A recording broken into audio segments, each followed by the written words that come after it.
பூஜைக்கு நேரம் ஆயிடுச்சு. இதுதான் நல்ல ஒரு வாய்ப்பு. பூஜை செய்து சீமாவை என் வசமா நான் மாத்திடணும்.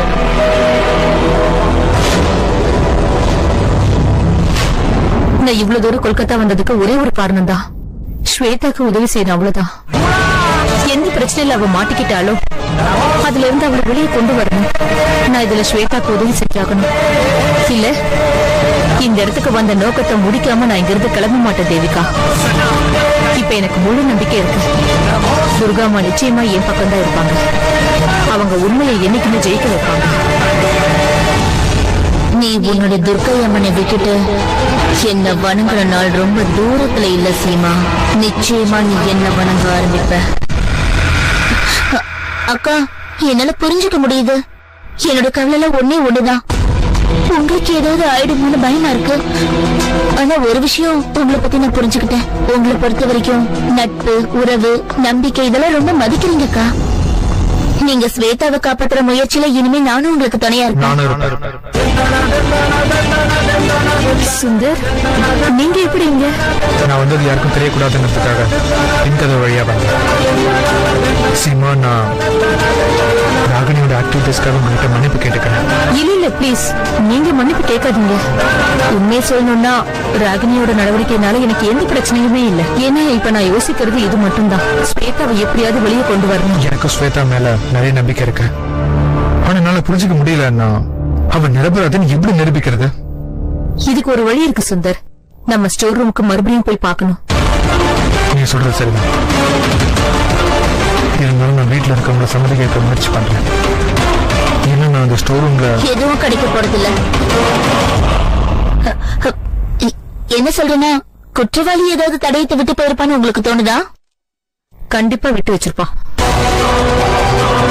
குற்றவாளி எவ்வளவு புத்திசாலியா இருந்தாலும் சரி, ஏதாவது ஒரு தடயத்தை விட்டுட்டு தான் போயிருப்பான். அதனாலதான் சொல்றேன், நாம அந்த ஸ்டோர் ரூமுக்கு போய் பார்க்கலாம். ஏதாவது ஒரு தடயம் கிடைக்கும். அதை வச்சு நம்ம ஸ்வேதா குற்றவாளி இல்லைன்னு நாம நிரூபிக்கணும். சுந்தர், பிளீஸ் உங்க ஃபேமிலிக்கு நீங்க புரிய வைங்க. அதுக்குள்ள நான் ஸ்வேதா வெளியே வரதுக்கான ஏற்பாட்டெல்லாம் கவனிக்கிறேன். Thank you so much. நீங்க எனக்கு நிறைய உதவி பண்றீங்க. ஏன் இப்படி தேங்க்யூ சொல்லி என்ன பிரிச்சு பாக்குறீங்க? ஸ்வேதா எனக்கு ஃப்ரெண்ட் இல்லையா? அவளுக்காக நான் இது கூட செய்ய மாட்டேனா? நாம இப்ப போலீஸ் ஸ்டேஷனுக்கா போறோம் சொன்னாக்கா? ஆமா. ஏ இல்லக்கா, அது வந்து நேத்து நான் சில மண் பாத்திரம் செய்யறதுக்காக நான் ஒரு கடையில ஆர்டர் கொடுத்திருந்தேன்க்கா. அப்ப அவங்க என்ன சொன்னாங்கன்னா, இன்னைக்கு நான் அதை வாங்கலைன்னா ரொம்ப கஷ்டமாயிடுமா. பிரச்சனை இல்ல, நான் வரலன்னு சொல்லிடுறேன். இல்ல அப்படி சொல்லாத.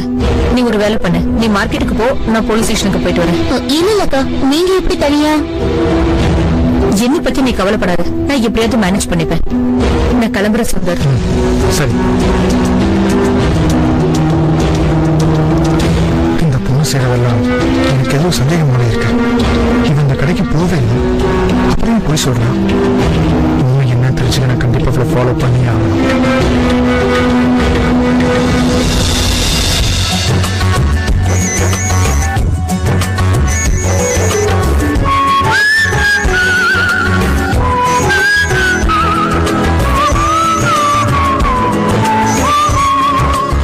ஹலோ, என் மனசுல இருக்கிறத உன்னால கேட்க முடியும்னு எனக்கு தோணுது. ஏன்னா நான் இப்பதான் உன்னை பத்தி நினைச்சுக்கிட்டு இருந்தேன். நீயே போன் பண்ணிட்ட. சரியா சொன்னீங்க பிரேம். நானும் இங்க உங்களை மிஸ் பண்ணிட்டு தான் இருக்கேன். என்னாச்சு சீமா? உன் குரல்ல ஏதோ ஒரு கவலை எனக்கு தெரியுது. எனக்கு ஒண்ணுமே புரிய மாட்டேங்குது. என்ன நடக்குது, யார் இப்படி பண்றாங்க, எதுவுமே என்னால சொல்ல முடியல பிரேம். இப்ப ரொம்ப முக்கியமான விஷயம், ஸ்வேதாக்கு எப்படியாவது பெயில் வாங்கி தரணும். ஆனா அதுலயே நிறைய கஷ்டங்கள் இருக்கு. அது சரி, அவ்வளவுதான் விஷயமா? பிரேம் இருக்கும்போது சீமா இதுக்கெல்லாம் கவலைப்படலாமா? நீ வரி பண்ணிக்காத. எனக்கு அங்க ஒரு சீனியர் இன்ஸ்பெக்டர் நல்லா தெரியும். நான் உடனே அவர்கிட்ட பேசுறேன். Thank you Prem. I love you. I love you too. வச்சிடுறேன். துர்காம்மா, ஸ்வேதாக்கு பெயில் கிடைச்சு சீக்கிரம் வெளியே வரணும். அப்பதான் நானும் அவளும் சேர்ந்து உண்மை என்னங்கறத கண்டுபிடிக்க முடியும்.